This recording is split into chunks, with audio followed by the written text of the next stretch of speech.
Hello everyone, this is Mangesh Kewat from Bermo Bokaro Jharkhand.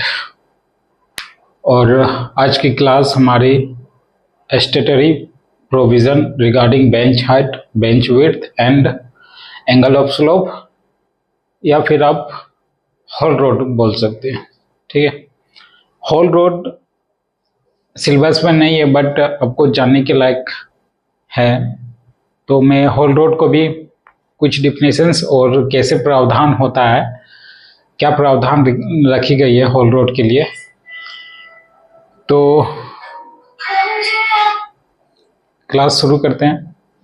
शुरू करने से पहले एक ज़रूरी बात बता देना चाह रहा हूँ कि दरअसल मैं कॉलेज बहुत दिनों से अपसेंट था। बीच में हमारी तबीयत भी ख़राब हो गई थी एंड कुछ पेपर वर्किंग आने के कारण मेरे को अपसेंट करना पड़ा। दरअसल ऐसा है कि हमारी खुद की एनजीओ ही है।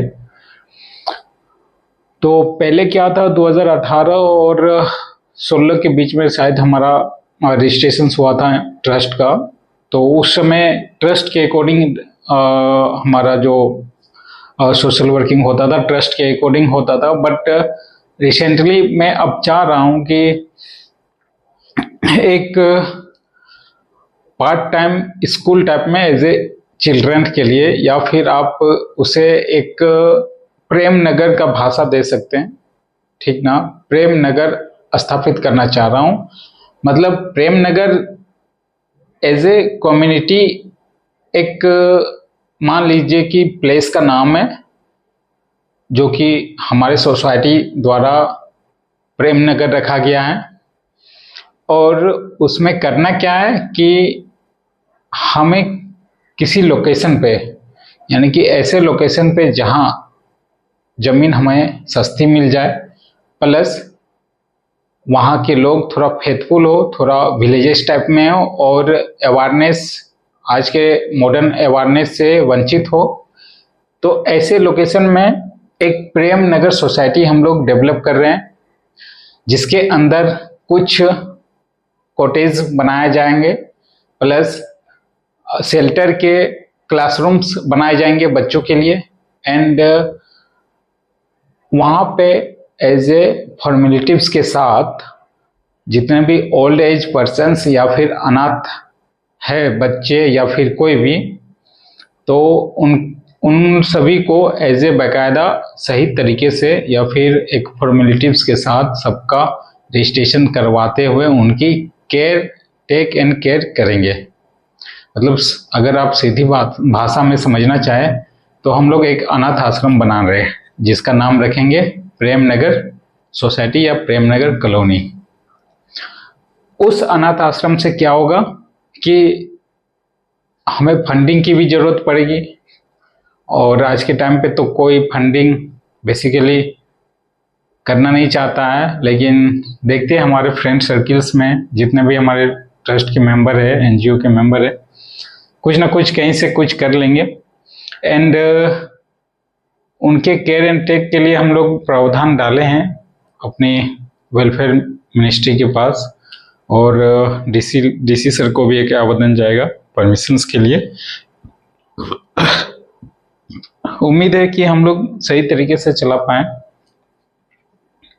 प्लस ऐसा है कि उस अनाथ आश्रम में वहाँ के विलेजेस के जो बच्चे हैं उनको as a free of cost education दी जाएगी, जिसके तहत बच्चे जब डेवलप कर जाएंगे, यानी कि हमारे एज में या 18, 20, 25 तक आ जाएंगे, तो हो सकता है कि हमारे थ्रू से ही वो इतने डेवलप कर रहे हैं, तो मेंटलिटी भी उसी वातावरण में रहते हुए ये भी हो सकता है कि कुछ डोनेशंस, यानी कि जब वो कार्यरत कहीं अच्छी कंपनी में या फिर कहीं गवर्नमेंट जॉब लगती है, तो डेफिनेटली वो आने वाले गरीबों के लिए या फिर आने वाले अनाथ बच्चों के लिए कुछ ना कुछ सोचेंगे ही।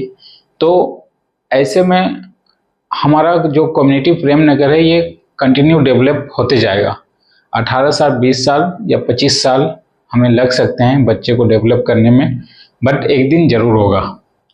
तो अभी से हम लोग प्रोग्राम शुरू कर चुके हैं, पेपर और डॉक्यूमेंट्री तैयार हो चुकी है, लैंड भी देखा जा चुका है। किसी दिन मैं आपको लैंड को मतलब ज़मीन या फिर वहाँ के वातावरण को किसी दिन वीडियो शूट करके आप सभी के बीच रखूँगा।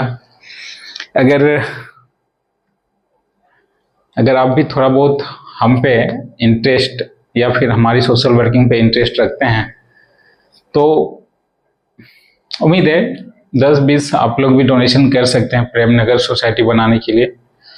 आजकल तो 10-20 25-50 ऐसे ही गुटखा खा के और धुआं में उड़ा देते हैं। तो डोनेशन करने के लिए खैर सबकी मेंटलिटी होती है, जो मेंटलिटी बहुत लोगों की विचारधारा को बदला नहीं जा सकता है, बट हम लोग कर रहे हैं, जहाँ तक हो पाएगा करते जाएंगे। हाँ, तो चलिए अब क्लास में statutory provisions regarding bench height, bench width and angle of slope. Bench height, bench width, angle of slope ये सारे डिफिनेशन हो चुका है। वीडियो अपलोड होने में 2 या 3 दिन लग जाते हैं, तो अपलोड हो रही है, तब तक हम आगे बढ़ते हैं। ठीक है, बेंच हाइट आपको बताया था स्टेप बाय स्टेप।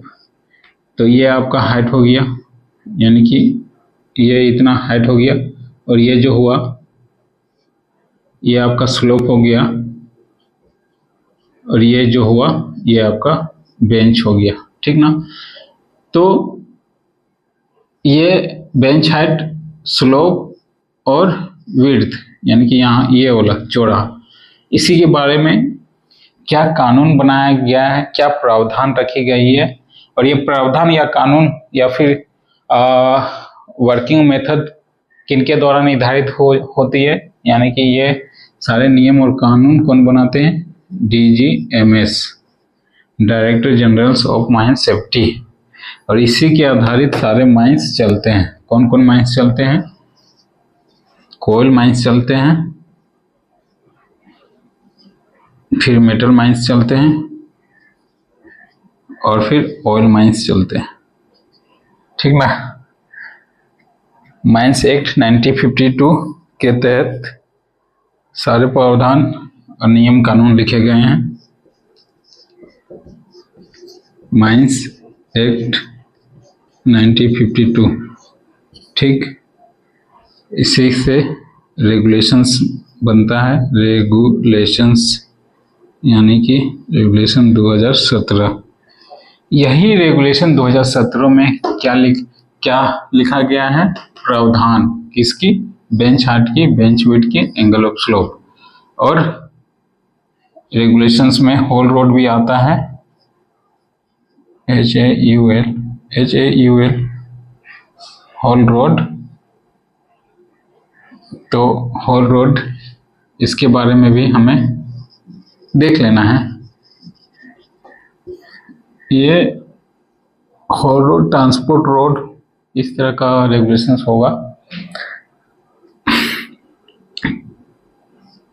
और होल रोड का प्रावधान एज ए सारा नियम कानून DGMS बनाते हैं, बट अगर उस नियम कानून में और कुछ ऐड किया जाए या फिर उसमें कुछ और एक्स्ट्रा प्रावधान रखा जाए तो रेगुलेशंस आता है। रेगुलेशंस के बावजूद भी अगर कुछ और नया चीज ऐड किया जाए या नया मशीनरीज होती है, नियम बनाने में, कानून बनाने में बहुत सारा समय लगता है। पहले तो कोई भी कानून स्टेट लेवल पे अगर देखा जाए तो MLA बनाएंगे, फिर MLA के बाद सेंट्रल MP बनाएंगे, फिर MP के बाद पारित होते होते पार्लियामेंट में पारित होते होते कहाँ जाएंगे? प्रेसिडेंट के पास जाएंगे, प्रेसिडेंट से मोहर लगेगी। इनके बीच में कुछ प्रावधान यानी कि कुछ नियम्स ऐसे भी होते हैं जिन्हें 3 महीने के लिए ड्राफ्टिंग में जाते हैं, और ड्राफ्टिंग के बीच ये पब्लिक में भी जाते हैं ताकि उस नियम को थोड़ा रीड कर सके, जान सके। जैसे अभी रिसेंटली आंदोलन हुआ था ना, बहुत बड़ा आंदोलन क्या हुआ था, कृषि वाला, क्या नाम था, जिसमें टिकैत जी मेन लीडर थे, जो पंजाब के दिल्ली और पंजाब वाले मुख्य मार्ग को किसान आंदोलन हुआ था ना, तो यही ड्राफ्टिंग में उन्हें सब चीज बताया गया था या फिर नोटिफिकेशन मिल जाता है, तो उसी के बदले में इन लोग प्रोटेस्ट कर रहे थे कि ये नियम कानून गलत है, इसको मत कीजिए। देन आफ्टर फिर से पार्लियामेंट में बात होता है, उसके बाद प्रेसिडेंट मोहर लगते हुए सबकी सहमति से कानून बनता है। तो ये ऐसा प्रोसेस करने में मतलब सालों भर लग जाते हैं, 2 साल 5 साल भी लग जाते हैं। तो ये ना हो कि ज़्यादा समय और भी काम रहते हैं ना सेंट्रल गवर्नमेंट को, पूरी देश को चलाना होता है सेंट्रल गवर्नमेंट को, सिर्फ माइंस ही नहीं ना है। तो ज़्यादा समय और सेंट्रल गवर्नमेंट थोड़ा बिजी भी रहते हैं। तो वो देखते हुए क्या बना, माइंस एक्ट के तहत रेगुलेशंस बना, ठीक ना। 57 या 56 माइंस एक्ट में ये बात रखी गई है। तो रेगुलेशंस बना, ठीक। अब रेगुलेशंस भी बहुत सारे सेफ्टी ऑफिसर से लेके मैनेजर से होके कमेटी से होके, अब रेगुलेशंस नंबर 12 देखेंगे, सेफ्टी कमेटी CMR 12 है, CMR 10 board of the mining examination 11 duplicate committee, या फिर इसी में भी चैप्टर है कमेटी का, जो माइंस एक्ट 1952 कमेटी का गठन, एक मिनट मैं भूल रहा हूँ, जरा देख लेता हूँ।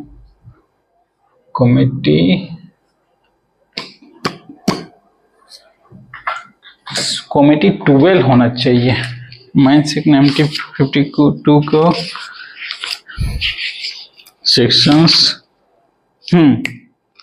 सेक्शंस नंबर 12 में कमेटी के बारे में जिक्र है। तो सारे कमेटी ही पास करते कि कैसे क्या करना है, ठीक ना।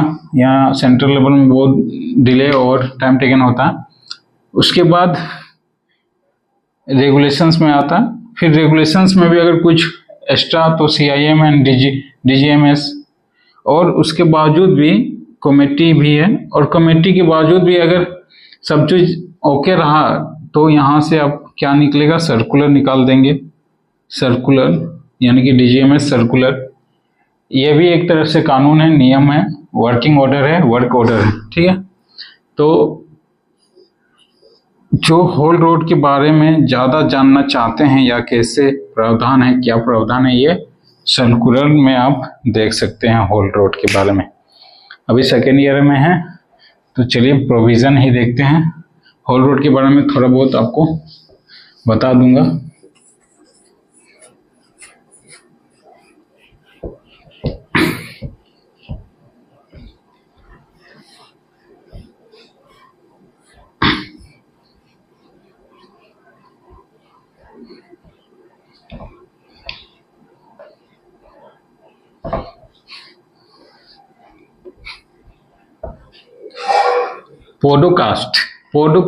पॉडकास्ट अभी मलय भारती का पॉडकास्ट हुआ था, बहुत ज़्यादा पॉपुलर। वैसे तो किंगफिशर के वो मालिक थे, उस समय बहुत ज़्यादा उनकी रेवेन्यू जनरेट थी, और आज के टाइम पे समझ लीजिए कि बिरला अंबानी के तौर पे वो भी आज के टाइम पे बिरला अंबानी है। अगर वो सही रहते तो इन लोग कहाँ फेंकाता कुछ पता नहीं। तो पॉडकास्ट रिसेंटली हुई थी, किंगफिशर के मालिक मलय क्या नाम था, किंगफिशर के मालिक मलय भारती हमारे प्रिंसिपल सर के नाम है। BRL से मैं पढ़ा हुआ हूँ, तो मलय भारती के पीरियड में ही हमारी एजुकेशन हुई थी, तो बार बार उनका नाम मुंह में आ जाता है, माउथ में। तो क्या नाम था किंगफिशर के मालिक, जो भी है, तो उनकी पॉडकास्ट हुई थी। तो एक्चुअली एक पॉडकास्ट हमारे फ्रेंड भी हमसे करना चाहते हैं कि सर मतलब कि सर अगर आप हमारे चैनल पे या फिर ऐसे अपनी वर्किंग को लेके अगर कुछ बताएं, तो हो सकता है ये बात किसी के मतलब 1.5 करोड़ मतलब इतने 125 करोड़ आबादी में किसी को ना किसी को बात टच होगी और वो आपके वेलफेयर के लिए या फिर आपके सोसाइटी को डोनेशन देंगे, ऐसे मतलब जो आपने सोचा है। तो मैंने कहा कि ठीक है, अगर सोसाइटी के लिए डोनेशन या फिर किसी की भी मदद आ जाती है, अब डोनेशन के लिए ये नहीं कि फाइनेंशियली ही डोनेशन करें, मतलब मदद अगर करना भी चाहे तो आप फिजिकली या फिर कोई मटेरियल दे के भी मदद कर सकता है। जैसे बिल्डिंग स्ट्रक्चर बनाने के लिए बालू, ईटा या फिर सीमेंट, छड़ या फिर ब्रिक्स लगेंगे ना, तो ऐसे भी आप लोग हेल्प कर सकते हैं। तो यही बात हमारे दोस्त रखे थे कि सर, कि अगर पॉडकास्ट में आप अपनी बातें को अच्छे से रख पाएँ या समझा पाएँ तो हो सकता है कि आपको कंट्रीब्यूशन थोड़ा थोड़ा ही आ जाए, तो आपके लिए बहुत सहूलियत हो जाएगा प्रेमनगर डेवलपमेंट करने के लिए। मैंने बोला ठीक है, इसके बारे में सोचेंगे, लेकिन इतनी बिजी शेड्यूल है, अपना करियर भी है और आप लोग का भी करियर है तो उसको भी देखना है, कॉलेज भी अटेंड करना है। तो मैंने वो बोला ठीक है, एक दिन किया जाए। तो एक दिन ना एक दिन हमारा भी जो थिंकिंग है या फिर अपना जो विचार है, अपना जो सपना है, सपना तो खैर किसी का भी सपना अपना होता है, उसे पूरा करने के लिए खुद ही लगना पड़ता है। बट विचार, अगर विचार किसी की विचार को अच्छी विचार लगी या फिर किसी विचार को सहमति मिली तो वो बहुत ज़्यादा जल्दी डेवलप होता है। तो अपना विचार एक दिन जरूर रखेंगे। चलिए, तो बेंच हाइट, बेंच विड्थ और एंगल ऑफ स्लोप।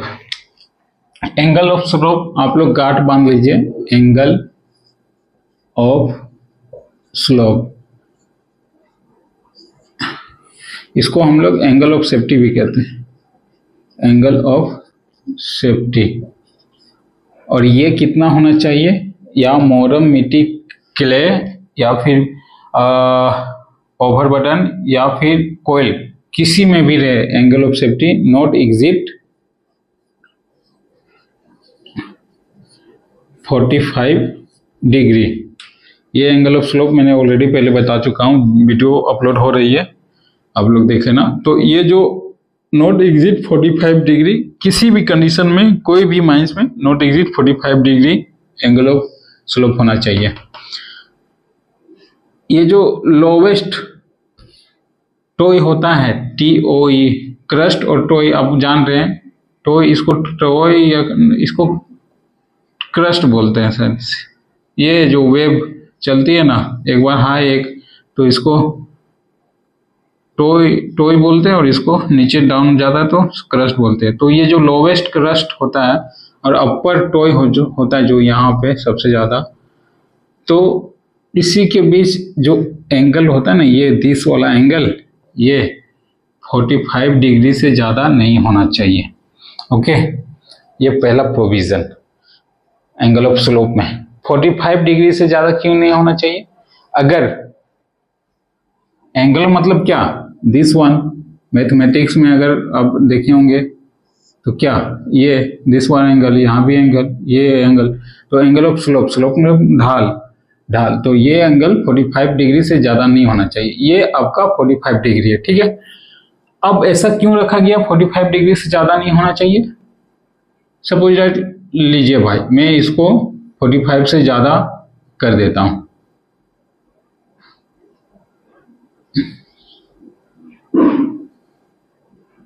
सेवेंटी 75 हो गया या 65 हो गया, ठीक है। ये एंगल ऑफ स्लोप 65 हो गया, ठीक है। अब देखिए, एंगल ऑफ स्लोप 45 डिग्री क्यों रखा जाता है? लगाइए दिमाग, लिसेंस। अगर माइंस मेरा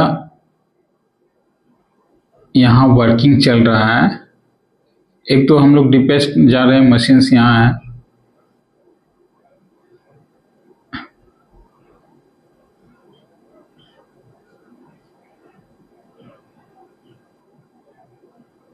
मशीन्स यहाँ है, ठीक ना,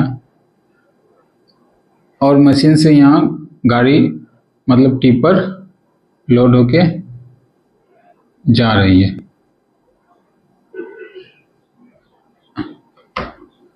ओके, लोड होके क्या ये गाड़ी इतनी ढाल से लोड होते हुए ऊपर उठ सकती है? ये कितनी ढाल है? 45 डिग्री है। अगर हॉल रोड का ये देखा जाए ढाल, तो इसको आप 1:16 बोलते हैं। ठीक है, 45 डिग्री का भी बाय पाइथागोरस थ्योरम से निकालेंगे तो आपको पता चल जाएगा कि कितनी यहाँ ग्रेडियंट है।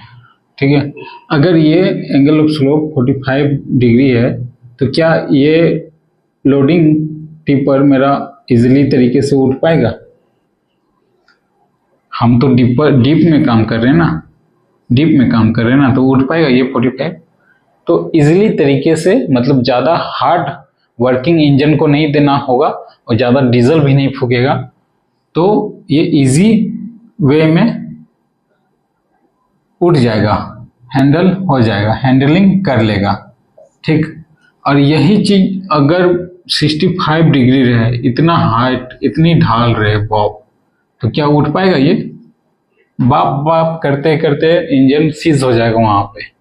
ठीक, उसके बाद इन द केस 45 डिग्री में भी कभी कभी अगर मडी आ जाता है बरसात के सीजन में, तो ये चक्का रोल करने लगता है, घूमता नहीं है, जिसके कारण ये मतलब पकड़ के नहीं रखता है ग्राउंड को, मतलब बेंच को, जिसके कारण ये रोल होने लगता है और जहीं के जहीं धंस जाता है। अगर आप मिट्टी में 4 व्हीलर चलाएंगे, ठीक ना, तो आप समझ सकते हैं क्या होगा।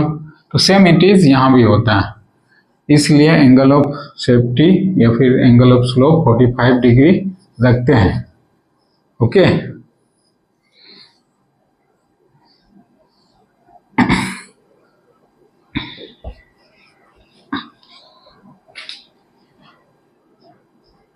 Not exceed 45 degree. ये सिर्फ ओवरऑल आपने यहाँ देखा होगा एंगल ऑफ स्लोप। आप ये भी एंगल यहाँ से भी मिला सकते हैं, इतना 45 ही होगा, यहाँ से यहाँ भी जा सकते हैं तो 45 ही होगा। ठीक है, पहला प्रोविजन खत्म। रुक जाइए थोड़ा।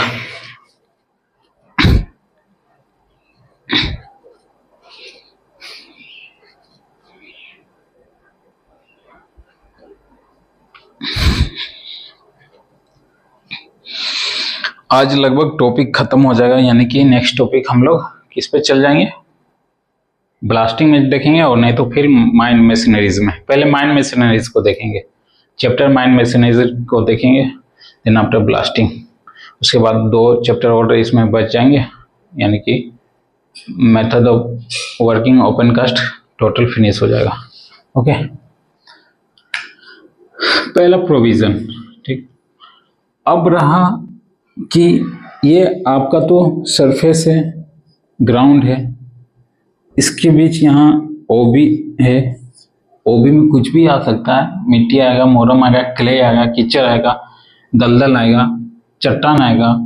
ठीक ना, उसके बाद तो यहाँ से तो आपका कोयला का फॉर्मेशंस है। ओके, तो हमें ये अब बताइए,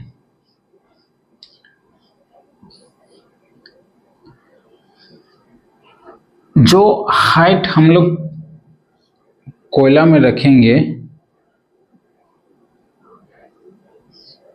हाइट मतलब क्या? Bench height.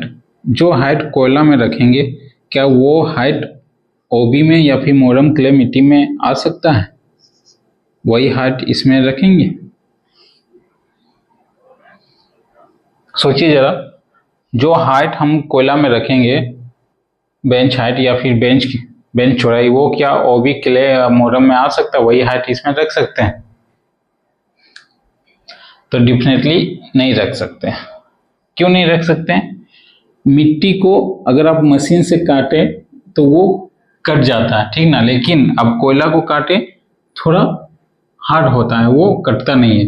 तो इससे आप क्या समझते हैं? इससे आप समझते हैं स्टेबिलिटी ऑफ द रॉक, स्थिरता, दृढ़ स्थिरता, मतलब कॉम्पैक्ट, सॉलिड, मिट्टी एज ए सेमी सॉलिड होती है, बट चट्टान या फिर कोयला सॉलिड कंपैक्ट होता है, जिसके वजह से उसकी स्थिरता यानी कि स्टेबिलिटी मजबूत होती है। तो वो आप धंसने का चांस नहीं रहता। अगर हाइट हम 6 मीटर रख दें, कोयले का हाइट अगर 6 मीटर रख दें तो ये धंस नहीं सकता है, धंसने का या स्लाइड करने का चांस नहीं है। बट अगर मिट्टी को हम 6 मीटर गड्ढा करते जाए, बेंच बाय बेंच फॉर्मेशन करते जाए, तो मिट्टी तो पानी में भी बह जाती है, तो ओवरऑल यहाँ तो धंसना क्या मतलब एक्सीडेंट होने का, डिजास्टर होने का चांस हो जाता है। इसलिए इसमें हम लोग 6 मीटर नहीं रखेंगे। इसमें कितना मीटर रखेंगे, वही प्रावधान दिया गया है डीजीएमएस में, तो उसी के बारे में हम लोग पढ़ेंगे।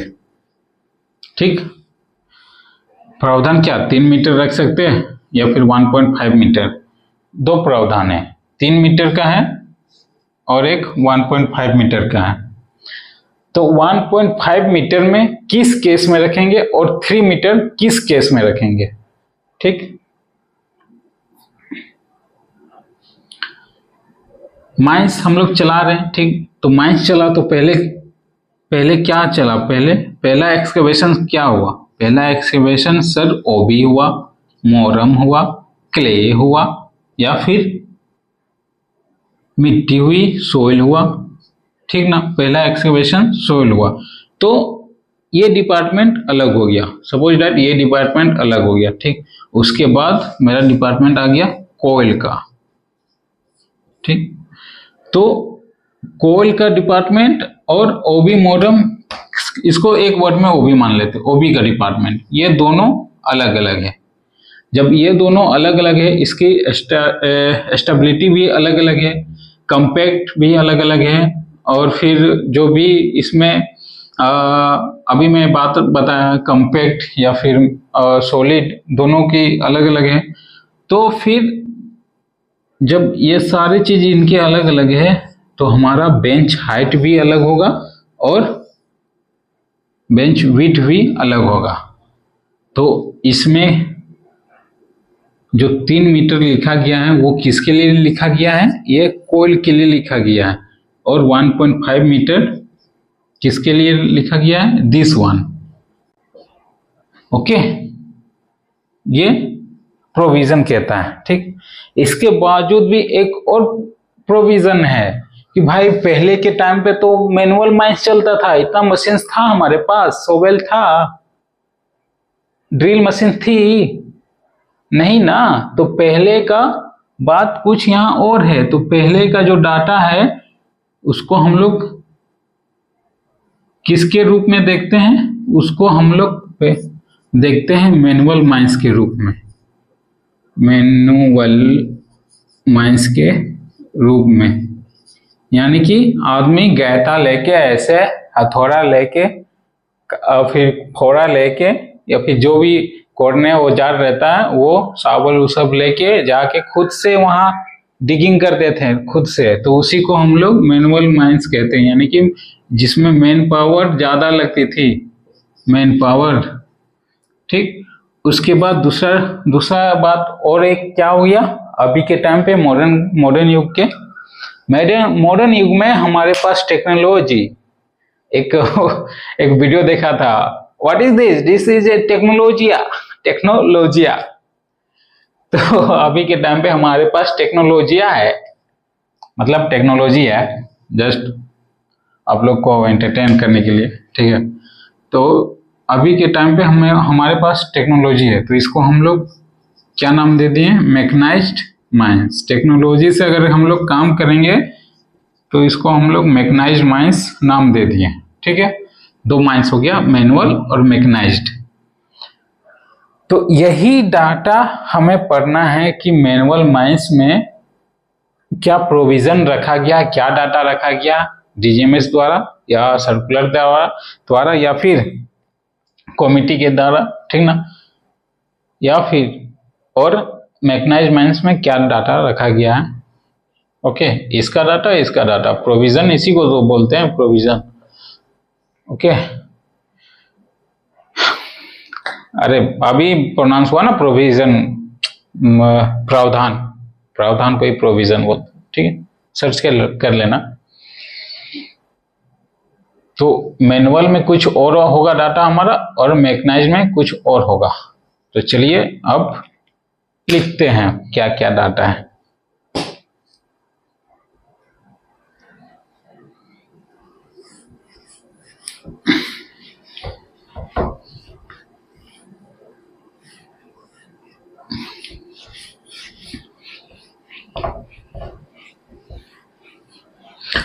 एंड माय डियर स्टूडेंट, अपने कॉलेज की बात कर रहा हूं। अगर बच्चों नहीं अगर तुम्हें फ्रेंड्स अगर समझ में नहीं आ रहा है या फिर कुछ क्वेश्चन है तो तुम कमेंट में इजीली लिख सकते हो। यहाँ कोई तुम्हारे पास ये नहीं लगा हुआ है, निषेध नहीं लगा हुआ कि भाई तुम कमेंट नहीं करो या फिर कमेंट में नहीं लिख सकते हो या कुछ नहीं पूछ सकते हो कमेंट में, ठीक ना। पढ़ाई करनी है, बेफिक्र होके पढ़ाई करो, इंटरटेनमेंट के साथ पढ़ाई को और रुचिदार बनाओ, ठीक ना। तो बेझिझक तुम मतलब आप लोग क्वेश्चंस एराइज कर सकते हो।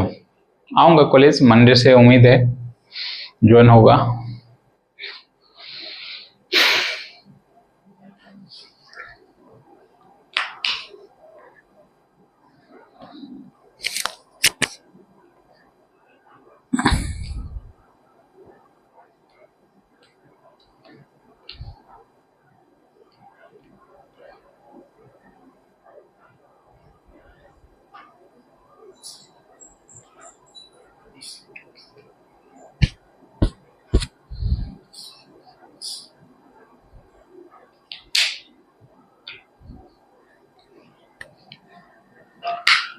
स्टेरी provision regarding bench and bench width and angle of slope, सब चीज हो गया, बता दिया, समझा दिया। अब डायरेक्ट लिखना है, तो आप ऐसे लिखिए द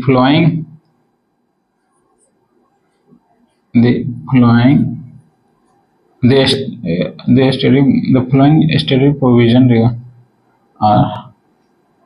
हमें दोबारा क्यों मैं मेहनत करा रहे हो, इसी में ऐड कर देता हूं, हेडिंग डाल दीजिए।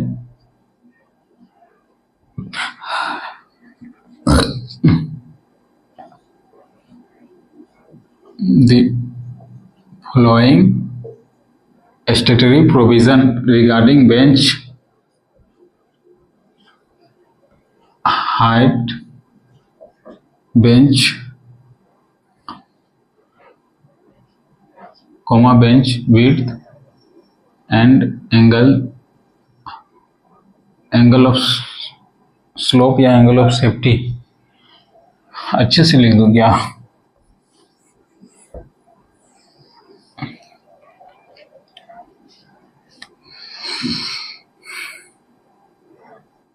The following state provision regarding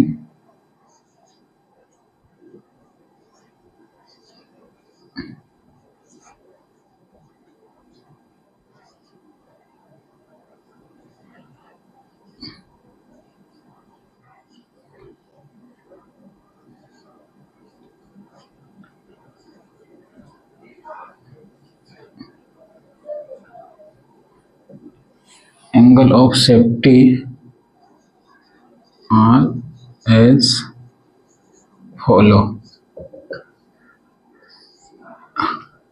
bench height, bench width and angle of safety are as follow। कैमरे में आ रही है ना, पता नहीं ये ब्लर क्यों हो जाता है यार।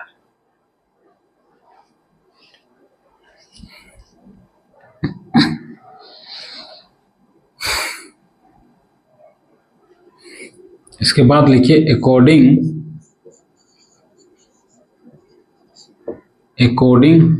To coal mines regulations there are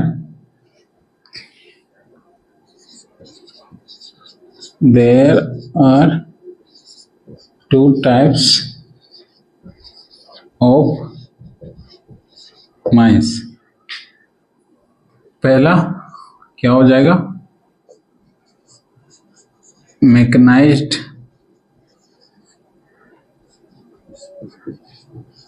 mines, और दूसरा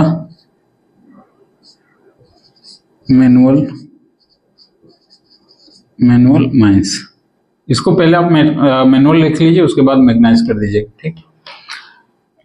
सीएमआर या फिर कोल माइंस रेगुलेशन के अकॉर्डिंग दो माइंस होती है, मैकेनाइज और मैनुअल, ठीक है। इन अब आ जाइए इन मैनुअल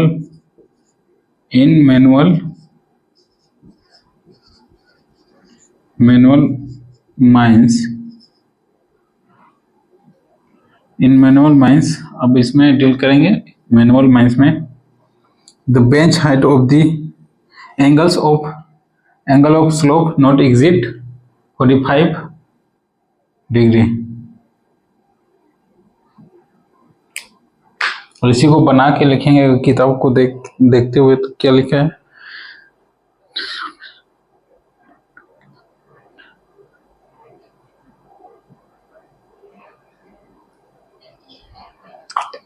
कुछ नहीं, मेरा ये वाला बेस्ट है।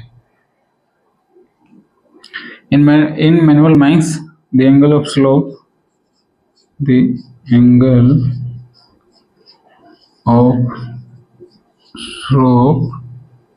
नॉट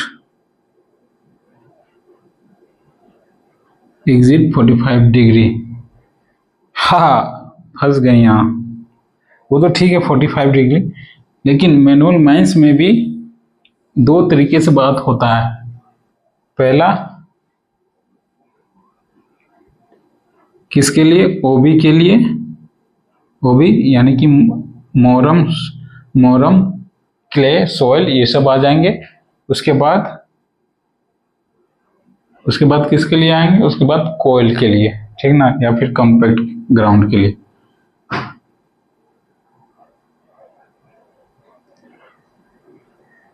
कुछ आवाज किया क्या? तो चलिए लिखते हैं। पहला इसमें क्या है, ओबी एलुवियल सॉइल,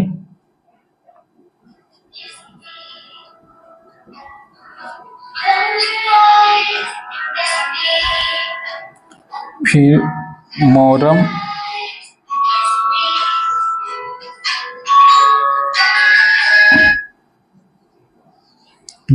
ग्रेवल क्ले डेरबिस, ठीक ना। क्या फोन था यार।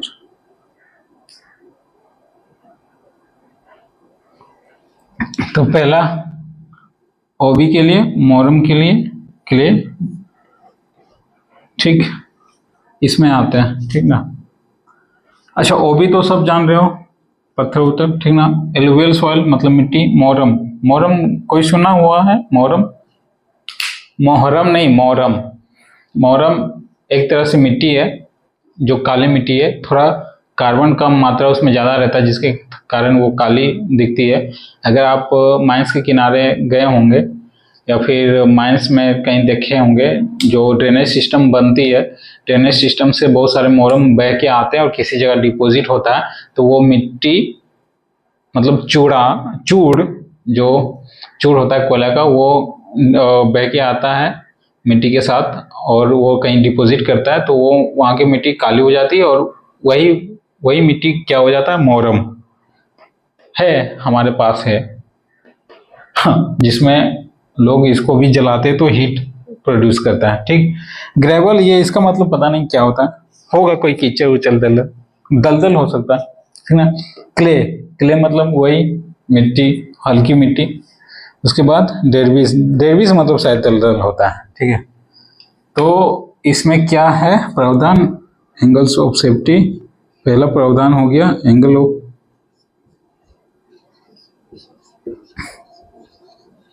सेफ्टी डज नॉट एक्सिट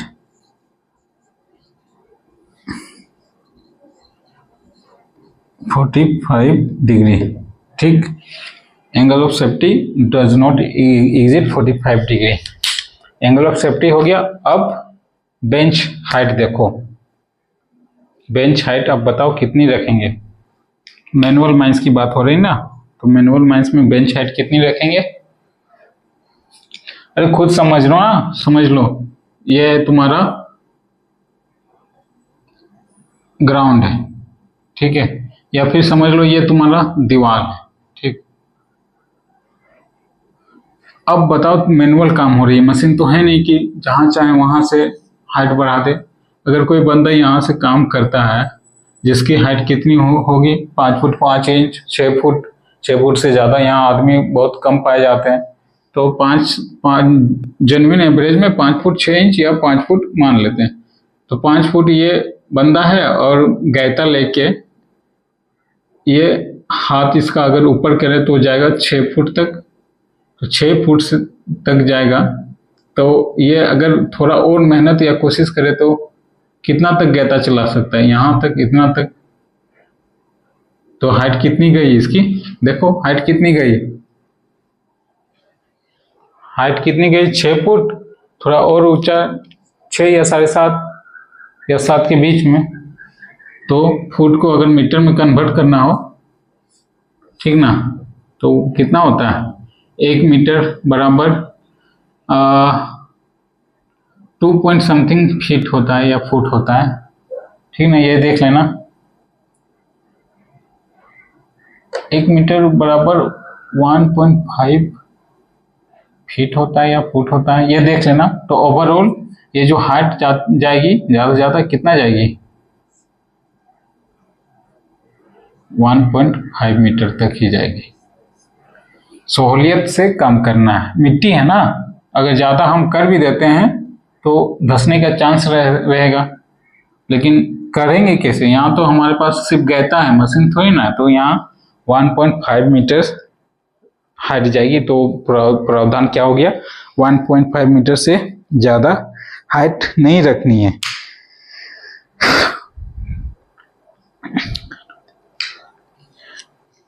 तो इसमें सेंटेंस क्या बनेगा, height of the bench, height HIGHT height of the bench shawl does not exceed कितना 1.5 मीटर, ठीक है। बहुत इंपॉर्टेंट चैप्टर है ये, हमेशा जब तक माइंस में हो तब तक ये आपका काम करेगा। तो इस लेक्चर को जरूर देखें आप लोग। Height of the bench shall not exceed 1.5 metre, ठीक।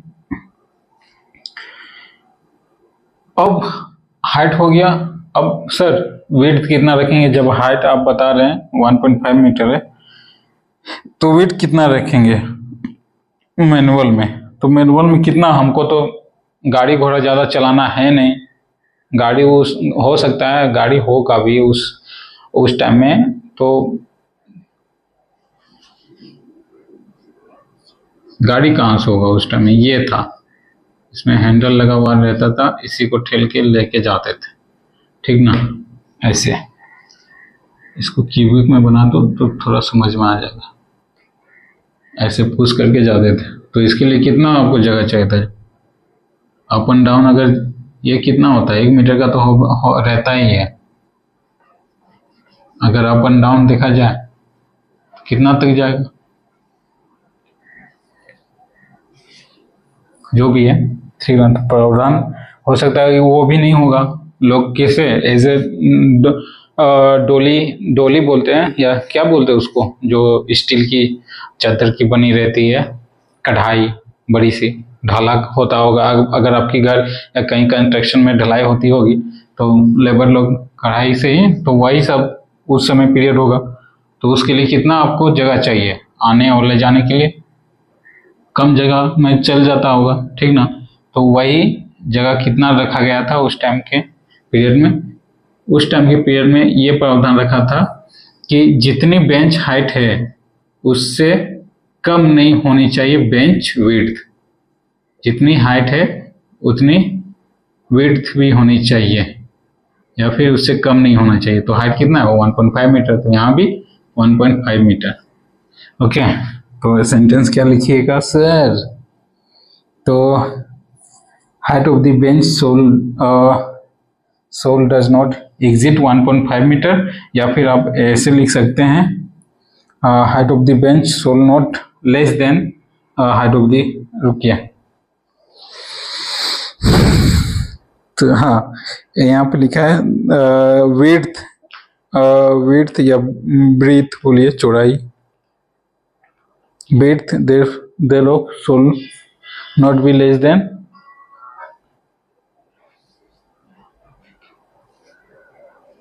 विड्थ चौड़ाई, ब्रीथ, विड्थ भी चौड़ाई, ब्रीथ भी चौड़ाई। विड्थ मतलब वाइड वाला, बाहर वाला चौड़ाई। अच्छा एक मिनट, अगर विड्थ या ब्रीथ हो तो आप लोग कंफ्यूज ना करें। अगर ये आपका ईटा है, सपोज दैट ये ईटा है, ठीक ना, इसको 3D में बनाना होगा। 3D में बनाने के लिए ऐसे ऐसे, फिर इसको ऐसे जाएगा, थोड़ा सा ऐसे जाएगा, और यहाँ ऐसे जाएगा, फिर यहाँ से ऐसे जाएगा। ये आपका ईट हो गया, ठीक। तो ये तो आपका हाइट हो गया, यहाँ से यहाँ ये हाइट हो गया, और ये ब्रीथ हो गया, चौड़ाई, ठीक ना। और जो ईटा का ये जो रहता है, ये तो आपका हाइट हो गया ईटा, ये ब्रीथ, और ये जो होता है ये, इसको हम लोग को विड्थ बोलते हैं, ठीक है। तो हो सकता है कहीं कहीं बेंच है तो बेंच में विड्थ बोलिए या फिर ब्रीथ बोलिए, BRADTH, बात एक ही हो गया। तो इन द केस अगर बात एक नहीं आप समझते हैं, या फिर क्वेश्चंस ऐसा नहीं होगा, अगर विड्थ होगा तो सेम इट इज यही आंसर लिखिएगा ब्रीथ वाला, और ब्रीथ होगा तो सेम इट इज विड्थ वाला आंसर लिखिएगा। ओके, तो हम लोग विड्थ की बात कर रहे हैं, दिस वन। तो यहाँ पे क्या सेंटेंस है, the breadth thereof shall not be less than the height। ये मिटा देते हैं, ब्रीथ कर देते हैं, बेंच ब्रीथ, BREADH, ब्रीथ। तो थर्ड प्रोविजन क्या है, the breadth shall not be less than the height of the bench, that is 1.5 metre. Okay, 1.5 metre कैमरे में आ रही है? हाँ, अगर नहीं भी आपको दिखाई दे रहा है तो मैं प्रोनाउंस कर दे रहा हूँ, the breadth shall not be less than the height of the bench, that is 1.5 metre. Okay, ये प्रोविजंस आपका मैनुअल में हो गया। अब रहा सर, मैनुअल तो हो गया, अब बताइए आगे का प्रोविजंस कोयल में क्या होगा, कोयल या फिर कॉम्पैक्ट ग्राउंड बोलिए।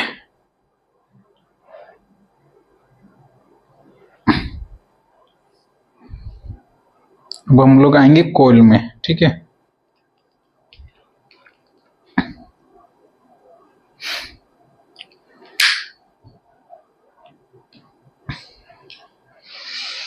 जगह है आपके पास? मैं ऊपर का कुछ मिटा देता हूं, ठीक है।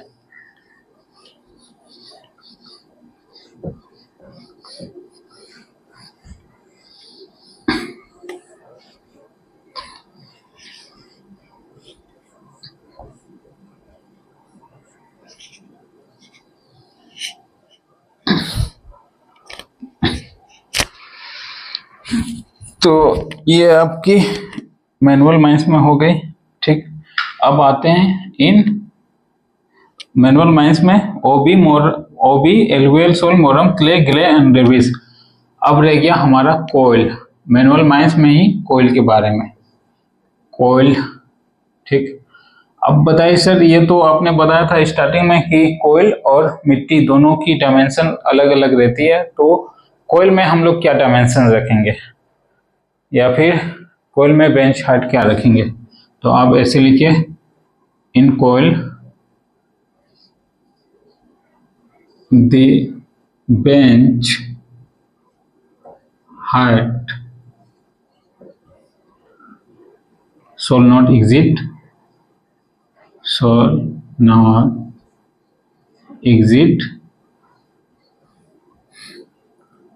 3 मीटर। ओके, 3 मीटर से ज़्यादा हम लोग नहीं रख सकते। एंगल ऑफ सेफ्टी दोनों में सेम रहेगा, angle of safety does not exceed 45 या एंगल ऑफ स्लोप दोनों में सेम रहेगा। ठीक है,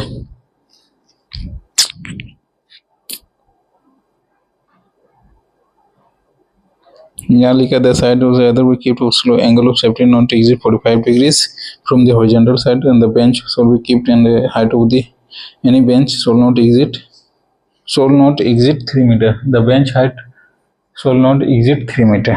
ठीक,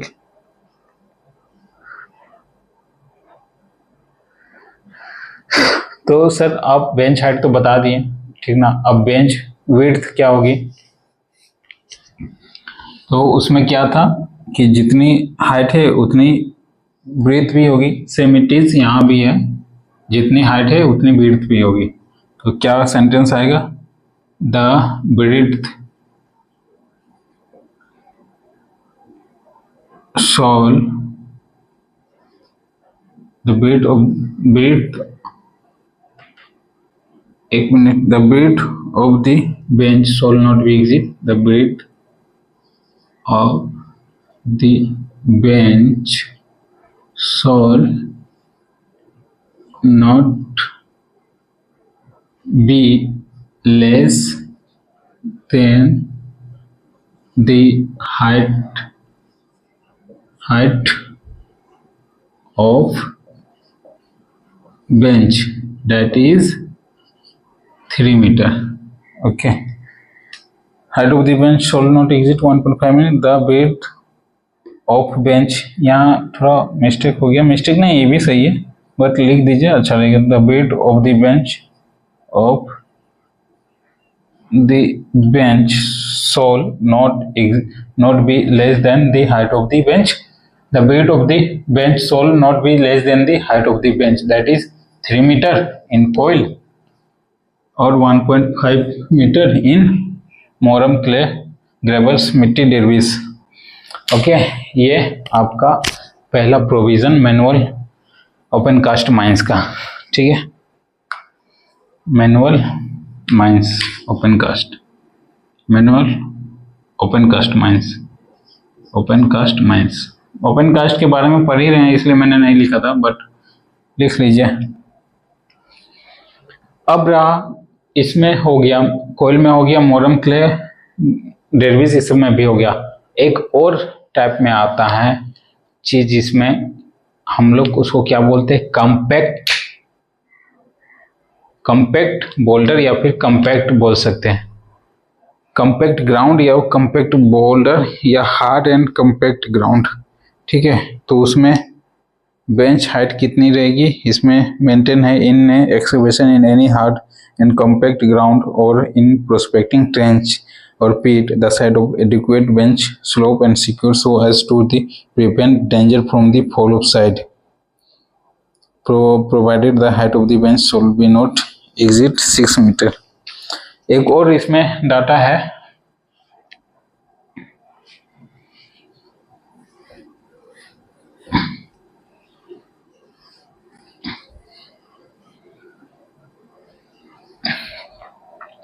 एक और डाटा है कंपैक्ट ग्राउंड, कंपैक्ट ग्राउंड या फिर हार्ड ग्राउंड बोल दीजिए। हार्ड या कॉम्पैक्ट ग्राउंड में क्या होगा बेंच का height.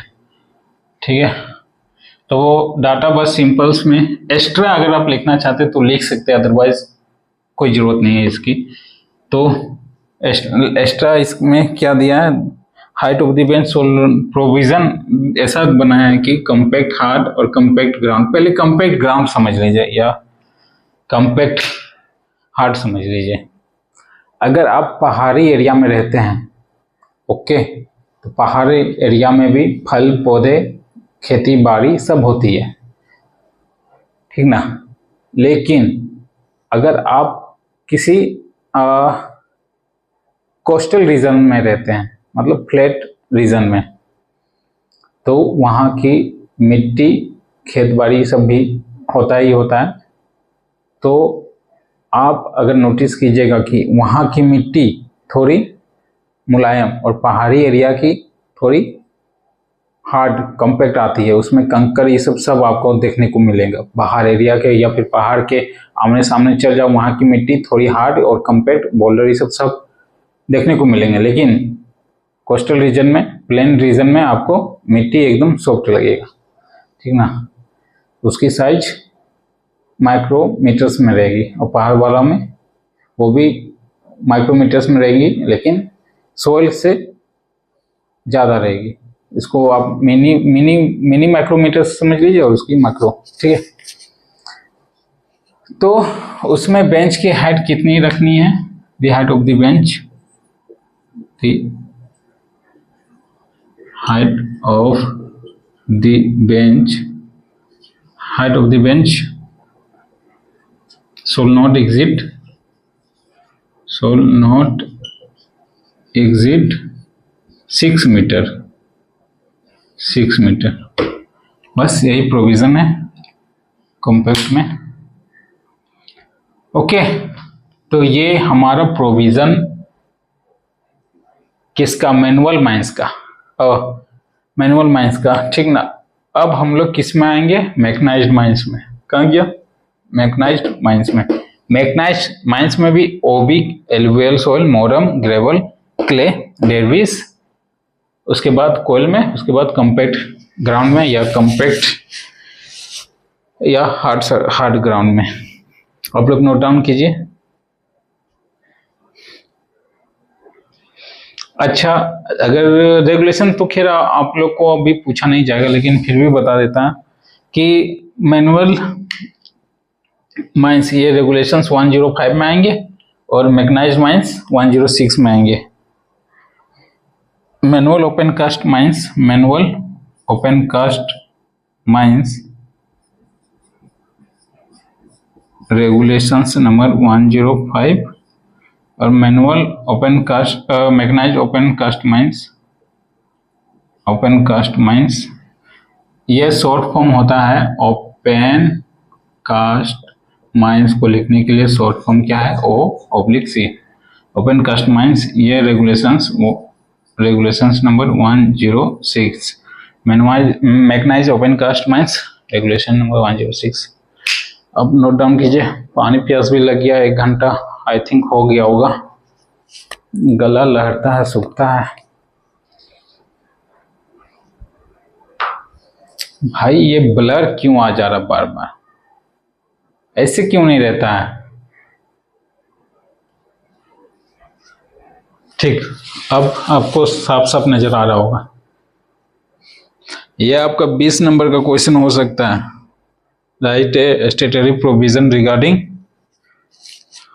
Open cast mines, 20 number का क्वेश्चन है।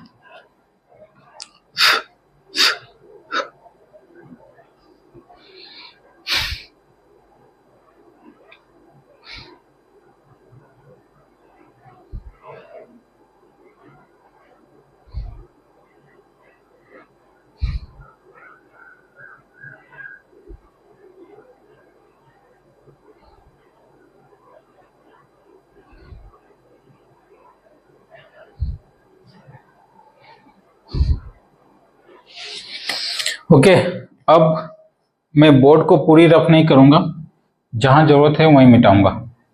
तो ये मिट गया आपका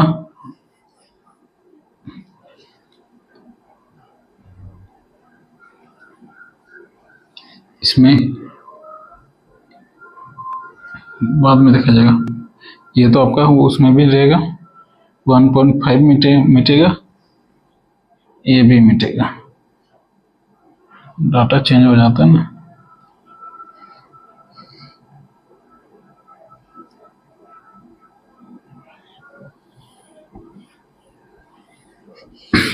एक होमवर्क है आपके लिए, सोवेल मशीन्स या फिर सोवेल मशीन्स बड़ी हो गई, जेसीबी आप समझ रहे हो, जेसीबी का बड़ा भाई हो गया मशीन्स, एक्सकवेटर मशीन्स या फिर आप पोकलैंड बोल सकते हो, लेकिन माइंस के टर्म में इतना प्रोनाउंस करने के लिए टाइम टेकन ज़्यादा और एनर्जी ज़्यादा लगता है, तो आदमी सिंपल में क्या कह देता है, मशीन्स। ऑफिसर भी मशीन्स बोलते हैं, ठीक है। तो मशीन्स, मशीन्स की हाइट कितनी होती है आपका होमवर्क है, या फिर आप लोग कमेंट में कहीं से भी खोज के मेरे को बताओ, सर मशीन की हाइट इतनी होती है, मशीन्स की हाइट।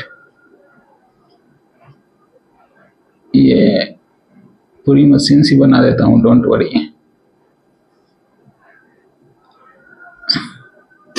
ये मेरा कोबेल्को,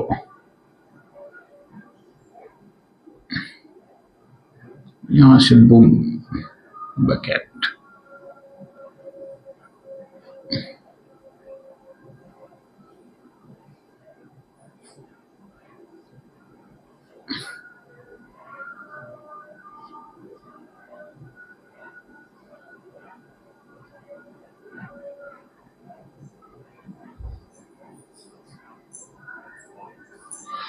इसकी टोटल हाइट कितनी होगी, ये आपका होमवर्क है।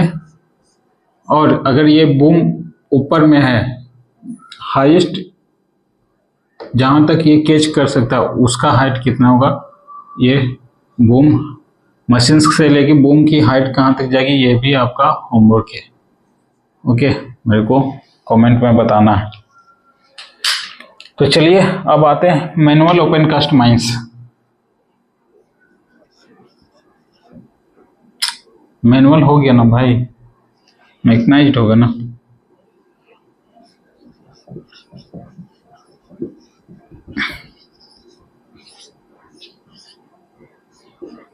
Mechanised open cast mines, mechanised open cast mines में भी पहला OB, alluvial soil, moorum, gravel, clay और डेरविस देखेंगे। तो एंगल ऑफ सेफ्टी इसमें भी does not exceed 45 degree, 45 degree.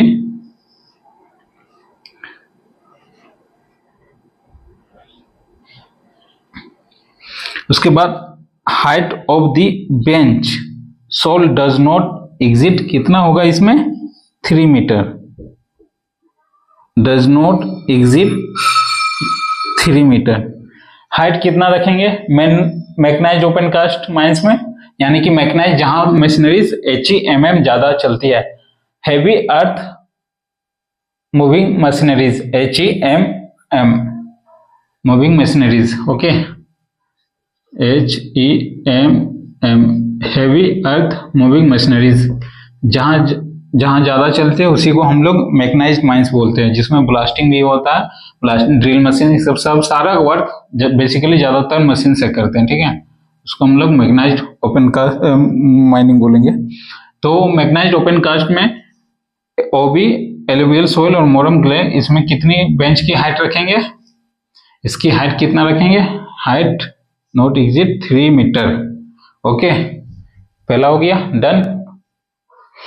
उसके बाद इसकी ब्रीथ क्या रहेगी सर, हाइट तो आपने बता दिया, ब्रीथ क्या होगा, तो ब्रीथ भी same is the breadth of the bench, breadth of the bench,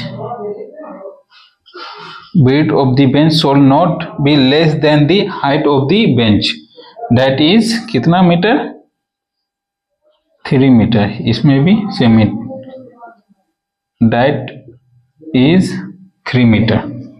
okay, कैमरे में आ रही है ना। मैनुअल हो गया। मैकेनाइज्ड अब आ रहे हैं, मैकेनाइज्ड में ओबी, एलुवियल, क्लेम, ठीक। अब आएंगे हम लोग किसमें, कोयला में। तो कोयले में, मैकेनाइज्ड कोयले में हाइट कितनी रखनी है, ये हाइट बदल जाएगी। अब ये सेंटेंस नहीं होगा, ये सेंटेंस पूरा चेंज करना होगा।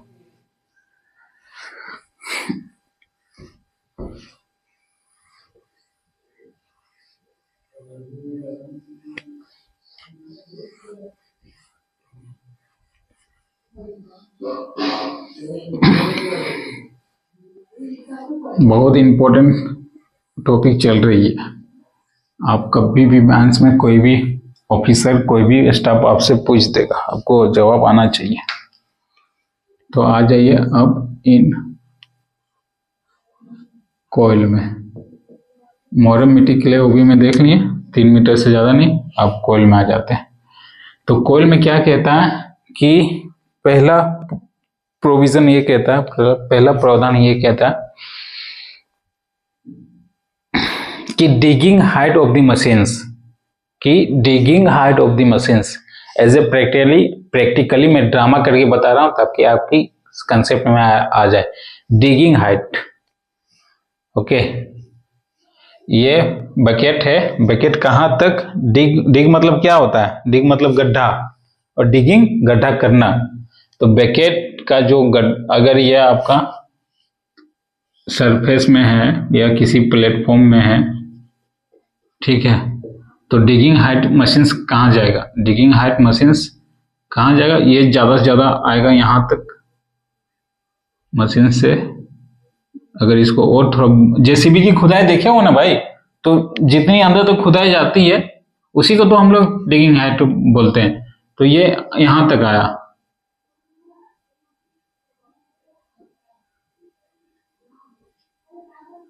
तो पहला सेंटेंस क्या बन गया, जहां तक जाएगा वहां तक प्रावधान लिखा हुआ है। तो पहला सेंटेंस बन जाएगा the digging height of the machines. Bench का हाइट कितना होगा, the bench height of the mechanised mines is digging height of the machines, excavations machines या machines.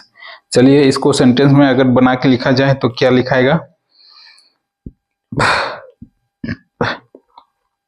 the height of the bench in coal and overburden of rocks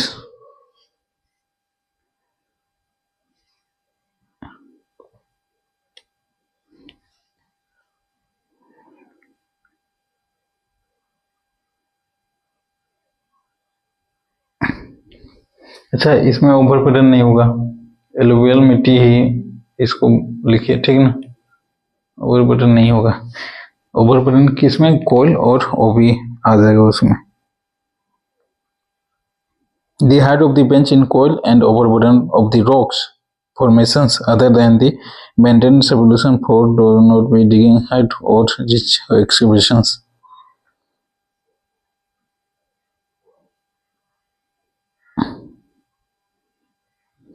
अच्छा, यहां भी overburden है और यहां भी ओवरबर्डन है, यानी कि सही था, ओवरबर्डन यहां भी है यहां भी, ठीक ना। अब यहां वाला ओवरबर्डन समझिए और कोयल वाला ओवरबर्डन समझिए। क्या होता है ना कि ये आपका कोयला का फॉर्मेशन कंटिन्यू, कोयला बनते जा रहा है बनते जा रहा है, ठीक ना। अचानक कभी कभी डीक डाइक या सील आ जाता है, DYKE, या फिर सपोज दैट और नीचे गए तो यहाँ पे सील आ गया, सील आ गया, डाइक या सील आ गया। अरे सील पत्थर, कोयला का ही कार्बोनियस कार्बोनियस स्टोन ही है, पत्थर ही है, तो ये सील आ गया। सील ऐसे आप नहीं जान, गांव देहात के लोग हैं तो आप सील समझते ही होंगे, सील कोयला मिल गया जिसमें कार्बन की मात्रा कम होती है बल्कि पत्थर की ज्यादा होती है, तो कोयला पत्थर उसको बोलते हैं। तो वो भी एज ए कोयल में काउंट नहीं आते हैं, उसको हम लोग ओबी बोलते हैं। तो ओबी बोलते हैं या फिर इसको हम लोग पार्टीशन बोलते हैं, ओबी बोलते हैं या फिर पार्टिंग बोलते हैं, पार्टिंग मतलब ये कोयल में नहीं आएंगे, ठीक है। तो इसलिए यहां भी मेंटेन लिखा गया है इन कोयल और ओबी, ब्रैकेट में पार्टिंग भी दे दो यार। अच्छा, ये क्या है, dyke and sill. Dyke and sill एक जियोलॉजिकल डिस्टर्बेंस है, और भी जियोलॉजिकल डिस्टर्बेंस होता है, हम लोग जूलॉजी में देखेंगे, ठीक ना। तो डाइक और सील, ओके, जिसकी वजह से कोयला जो, मान लीजिए इधर से कोयला बनते आ रहा है, यहाँ से कोयला बनते आ रहा, टकराया, तो यहाँ का जो कोयला होगा ये तो या तो इस पे चढ़ेगा या इस पे चढ़ेगा, या टकरा के चूर चूर हो जाएगा, और जो भी कार्बन है वो बाहर फेंक देगा। तो यहाँ का कोयला क्या हो जाएगा, पत्थर हो जाएगा। कमजोर चीज छिटक जाता है ना, कमजोर चीज बाहर फेंक देता है, और जो कॉम्पैक्ट रहता है वो अटैक करता है। तो अटैक करते करते ये जॉइंट हो गया, तो यहाँ का कोयला निकल के बाहर फेंक गया, थोड़ा बहुत रहा, जो रहा कार्बोनियस मैटर में रहा, अदरवाइज खराब हो गया। तो यही इसी चीज को हम लोग पार्टीशंस बोलेंगे या फिर कोयला बोलेंगे, सील बोलेंगे, जियोलॉजिकल डिस्टर्बेंस के अकॉर्डिंग सील बोलेंगे, डाइक बोलेंगे, इसी चीज से होता है, ठीक है। या फिर एक लेयर कोयला का फॉर्मेशन ऐसे बनते जा रहा है, और एक लेयर यहाँ से भी बनते जा रहा है, यहाँ से बनते जा रहा है, ये भी उठ रहा है और ये डाउन हो रहा है। तो यहाँ तो टकरा के दोनों जो मटेरियल यहाँ बनाएगा या फिर डाइक या सील, या जियोलॉजिकल डिस्टर्बेंस हुआ ना यहाँ, तो जो डिस्टर्बेंस हुआ हॉरिजॉन्टल हुआ तो डाइक रहेगा, वर्टिकल रहा तो सील रहेगा, फिर ये कंटिन्यू बनते गया ये चीज, ओके। तो कहता है इन कोयल ओबी या parting the height of the bench is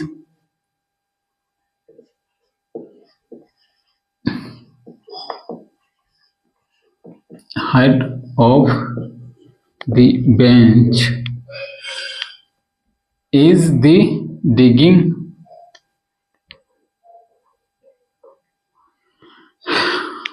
digging height and richest height। digging height जितना तक गड्ढा करा, ठीक ना। अब रिचेस्ट हाइट, ये नीचे जा रहा तो ये तो ऊपर भी उठेगा ना, ऊपर उठेगा तो यहाँ वाला कोयला भी खा सकता है। तो यही हाइट, ये हाइट और ये हाइट, जहां तक जाए मशीन उतना रखना है, ये प्रोविजन है। तो इसमें क्या सेंटेंस बनाया है कि हमने क्या लिखा, the height of the bench is the height of the bench in coil overburden formations other than the maintenance population shall not more than digging height or richest of the excavations machines। The height of the bench is the digging height, कितना रखना है, the height of the bench is the digging height of the bench is the digging height of the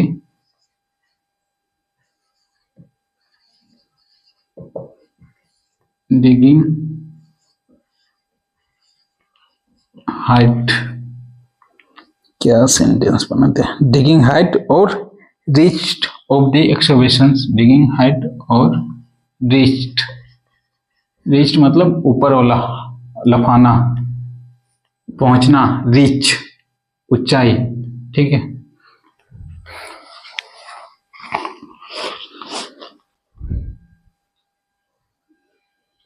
rich height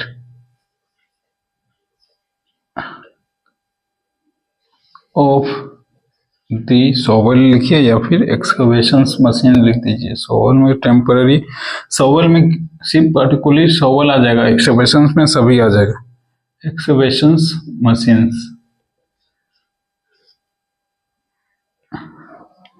machines in use,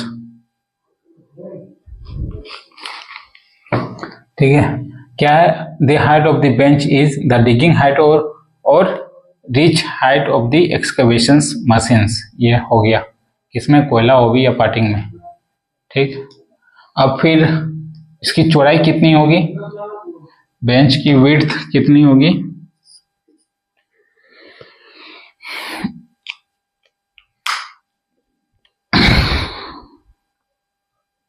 width चौड़ाई में तीन conditions रखा गया। Three conditions क्या रखा गया है। पहला कि अगर आपके पास सबसे चौड़ाई वाली मशीन्स, सबसे ज्यादा चौड़ाई वाली मशीन्स, यह मशीन्स हो गया, ठीक ना।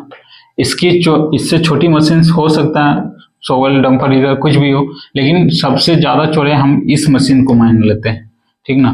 तो इसकी जो चौड़ाई होगी, यहां से इतनी जो चौड़ाई होगी, इसकी जो चौड़ाई है मशीन की, मशीन्स ब्रीथ प्लस 2 मीटर। एक कंडीशन ये रखा गया कि सबसे माइंस में सबसे ज्यादा चौड़ाई वाली मशीन की चौड़ाई प्लस 2 मीटर। अब दूसरा कंडीशन क्या रखा गया, अगर आपके पास टिपर चल रहा है, यानी कि डंपर चल रहा है,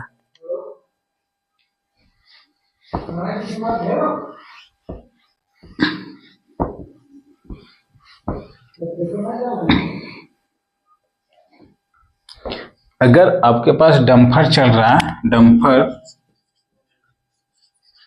या फिर टिपर, तो सबसे जो चौड़ाई वाली या सबसे जो बड़ी डंपर होगी आपके पास, उसका चौड़ाई प्लस इंटू 3 टाइम्स, डंपर का चौड़ाई प्लस डंपर का चौड़ाई और 3 टाइम्स 3x, डंपर का 3 गुना, आप हिंदी में या लोकल लैंग्वेज में बोलिए, डंपर का 3 गुना रखना है, डंपर का चौड़ाई का 3 गुना रखना है, ठीक है। तो डंपर का चौड़ाई मान लेते हैं 5 मीटर है, तो 3 गुना कर दीजिए, 5 इंटू 3x इक्वल टू कितना, 15 मीटर आपको बेंच की चौड़ाई रखनी है, ठीक। अब तीसरा प्रावधान क्या है सर इसमें, तीसरा प्रावधान है, ये दोनों में से जो सबसे ज्यादा अधिक हो उसी को रखना है, बस चौड़ाई खत्म। अब इसी को हम लोग सजा के लिखेंगे।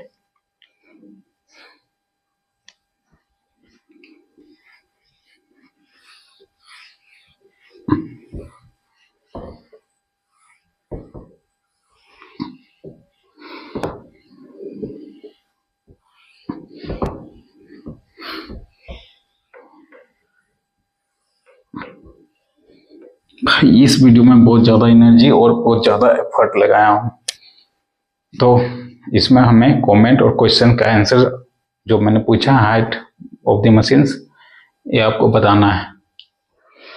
अदरवाइज वीडियो लेना बंद कर दूंगा, मैं क्लास लेना बंद कर दूंगा।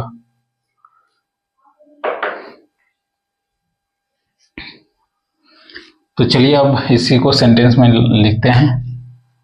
इन coil OB या parting, the height of the bench is the digging height or richest height of the excavations machines। बहुत ज़्यादा दे दिया आ रहा है, तो थोड़ा सेंटेंस को अच्छा से लिखने के लिए इसको आप ऐसे लिखिए, इन OB coil और parting, height of the bench HEIGHT, height of the bench is the digging height or richest height of the excavations machine। ये यहाँ तक पहुँचेगा तो इसकी हाइट, या फिर ये जहाँ तक ऊपर जाएगा उसकी हाइट रखनी है, बेंच की हाइट। अगर मान लीजिए ये यहाँ तक गई 3 मीटर, तो 3 मीटर हाइट रह जाएगी बेंच की, या फिर 6 मीटर गई तो 6 मीटर हाथ हो जाएगी। अगर ऊपर स्टेप ले रहे हैं तो हो सकता है 6 मीटर यहाँ भी जाए तो 6 मीटर हो जाएगा। ओके, इसके बाद अब width of the bench is BRIDTH, width क्या है स्पेलिंग यार। ओके रिलैक्स, थोड़ा गला सूख रहा है, एनर्जी भी है। Spelling BREADTH, weight of the bench is, पहला पॉइंट क्या है, मशीन्स का, सबसे बड़ी मशीन्स का 2 गुना, सबसे बड़ी मशीन्स की चौड़ाई प्लस 2 मीटर्स। तो इसी में सेंटेंस बना के क्या हो जाएगा, दी विड्थ